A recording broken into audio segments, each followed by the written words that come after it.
Баршаңызға қайырлы күн. Қан қоюлануы қандай дерттен дерек береді? Қанның қоюлануы ауру емес, бірақ қандай да бір қауіптің белгісі. Егер оны сұйылтып, өз мөлшеріне келтірмесе, кез келген ағзаға теріс әсер етеді. Тіпті созылмалы дерттің дендеуіне де себепші болады. Қан адам ағзасының ажырамас бөлігі болып табылады. Оның міндеттеріне оттегі мен қоректік заттарды ішкі органдарға тасымалдау ғана емес, бұл иммунитетті қамтамасыз етуді қоса алғанда бір қатар маңызды денсаулық функцияларын орындайтын жүйе. Қан өте қою болса, ұсақ тамырлар мен капиллярларға ену өте қиын. Бұл оттегінің жетіспеушілігі анемияның дамуына келеді. Бұл жағдайда қанның ұюы, инфаркт немесе инсульттің пайда болуы ғажап емес. Мұның алдын алу үшін алғашқы белгілері біліне басталысымен-ақ арнайы маманның кеңесін алып, емдік шараларды бастау қажет. Ал аурудың алдын алу немесе емдеу жолдарын видеоның соңында айтатын боламын. Сіздермен бірге денсаулыққа пайдалы арнасы. Достар, біздің арнаға көрермендердің 96%-ы тіркеусіз қарайды екен. Сондықтан арнаға жазылып, қоңыраушаны баса кетіңіз. Ал біз бастаймыз. Қан қоюлануының себептері. Сапасыз су. Күнделікті тұтынатын судың сапасыздығы қанның қоюлануына ықпал етеді.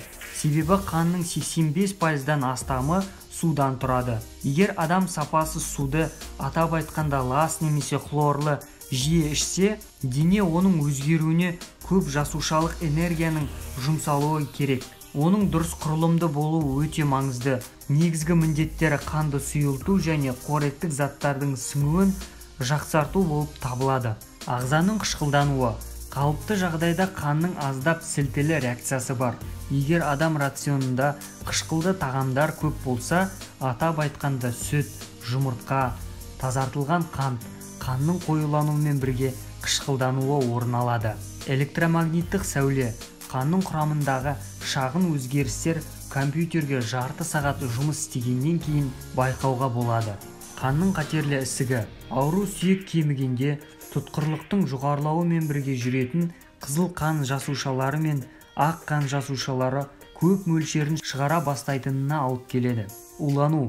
Ағзаның ауыр металдармен және пестицидтермен улану, күшті химиялық заттармен өңдеу нәтижесінде көкөністер мен жемістерде жиналуы мүмкін. Қозғалыстың аздығы. Егер адам компьютер алдында көп отырса және спортпен айналыспаса, оның қан ағымы бұзылады. Бұл қанның тоқырауымен және қолдануымен бірге жүреді. Жиі стресстік жағдайлар. Стресс гормондары қан тамырларын тарылтып, қан айналымын айтарлықтай бәсеңдететіні дәлелденді. Авитаминоз. Ағзадағы аскорбин қышқылының және Б тобындағы дәрумендердің тапшылығы себеп болады. Қан қоюлануының белгілері. Көру және есту қабілетінің нашарлауы. Қанмен жеткіліксіз қамтамасыз ету нәтижесінде қоршаған дүниені қабылдау сезімдерінің біртіндеп төмендеуі байқалады. Онымен бірге құлаққа шу пайда болуы мүмкін. Тыныс алудың қиындауы. Жүректің қанды айдауы қиын болғандықтан адамдарға артемия басталады.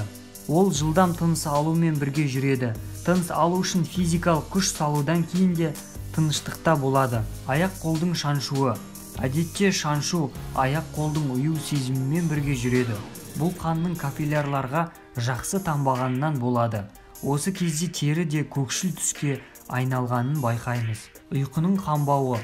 Миға оттегі қажетті мөлшерде жетпегендіктен адам жиі есінейді, әрі үнемі шаршап жүреді. Күндізгі уақытта адам тез шаршайды, әрі көзінің асты көгерген сияқты болады. Мазасыздану. Алаңдаушылық сезімнің туындауы. Жаны жай таппай үнемі алаңдап отырады.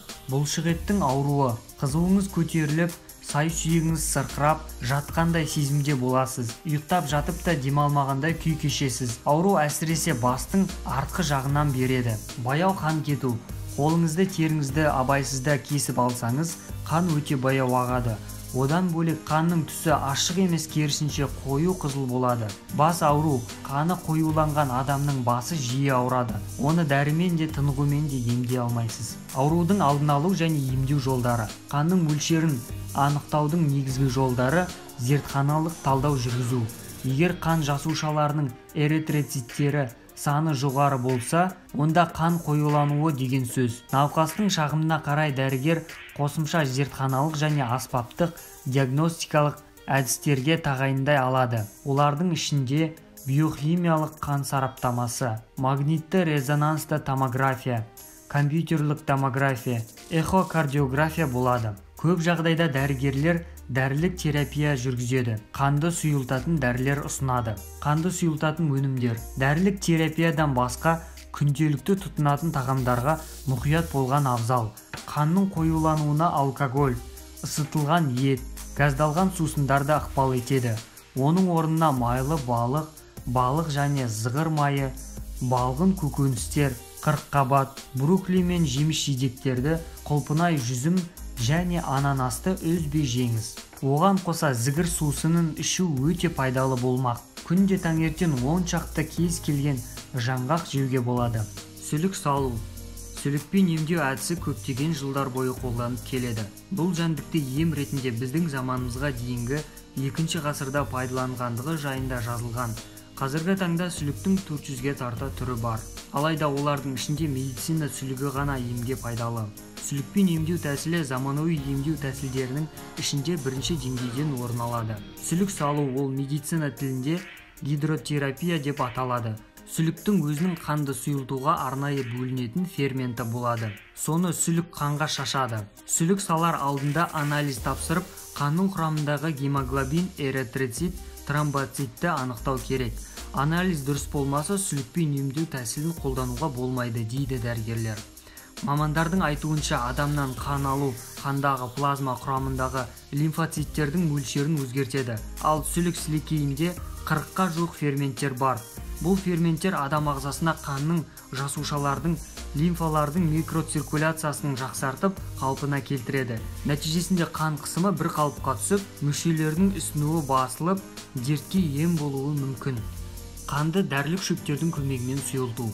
Адам ағзасында қанды сұйылтуға өсімдік қоспаларының әзірленген тұнбалардың жөні бір бөлек.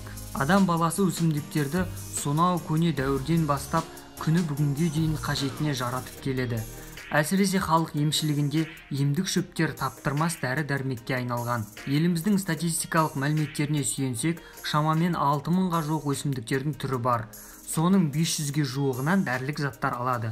Көбінесе кейбір адамдар шөпті жеңіл санап дұрыс ішпейді. Тибетте шөпті де дәрі санайды. Егер шөпті дұрыс бөліп ішпесе, керісінше әсері болуы мүмкін. Қанды қоюлатып жіберуде ғажап емес. Бұл ғылыми түрде дәлелденген қанды сұйылтуға 2 түрлі шөп бар. Ол бал нәрлі хош иісті өсімдік түйе жоңышқа және ақталдың қабағы. Екеуі де біздің елде бар шөптер. Дәріханадан алып қолдану тәсілі бойынша дайындап ішу керек. Бұл дәрілік шөптерді 3 апта ішсе жеткілікті. 4 айдан кейін қайталау керек болады. Тағамға сарымсақ, аскөк, балдыркөк және ақжелкенді қосып жесе, ол адам ағзасына пайдалы, дейді дәрігер мамандар. Сіздермен бірге денсаулыққа пайдалары аса. Видео ұнаған болса достарыңызбен бөлісе жүріңіздер. Келесі кездескенше аман жүріңіздер.